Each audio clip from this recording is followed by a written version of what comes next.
Bharatiya Janata party के लोग को लगता है कि हम डराते हैं, तो जो लोग भारतीय जनता पार्टी के लोग मकान माननीय मुख्यमंत्री से लिए हुए हैं वो सब अपना मकान छोड़ दें।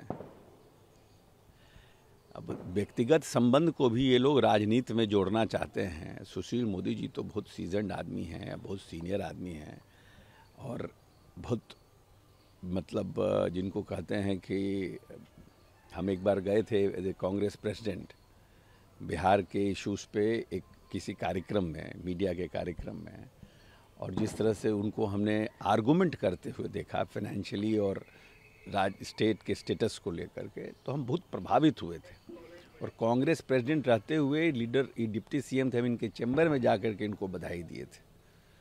तो मतलब बहुत सीजन्ड और बहुत अच्छे नेताओं में आते हैं। हमको लगता है कि इस तरह का बयान से उनको भी बचना चाहिए, तो क्योंकि ये सब चीज़ से ऊपर हो चुके हैं।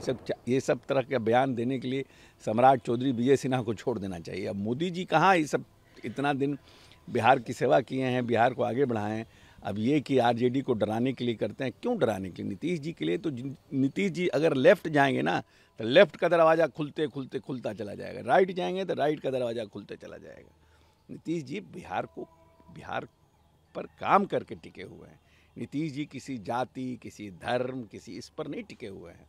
नीतीश जी का अगर इस प्रदेश में सबसे ज़्यादा आज़ादी के बाद सबसे ज़्यादा समय तक मुख्यमंत्री रहने का अगर उनको गौरव प्राप्त हुआ है, वो इसलिए प्राप्त हुआ है कि जनता का उनके ऊपर विश्वास है और जनता का काम करके जनता को सशक्त और मजबूत बना करके उन्होंने इस प्रदेश की प्रतिभा को और प्रदेश की जो विश्वसनीयता है उसको बढ़ाने का काम किया है।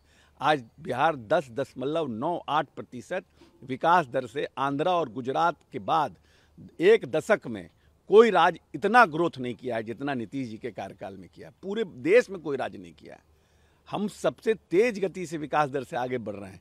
अगर भारत सरकार का हमें समर्थन प्राप्त हो जाता, भारत सरकार अगर हमको सहयोग कर देती, तो ये जो बड़ी जनसंख्या हमारी इस प्रदेश की है और जो नौजवानों की प्रतिभा है, इसको और निखारने में हमको सुविधा होता और बिहार एक दूसरे लेवल पर ही चला जाता।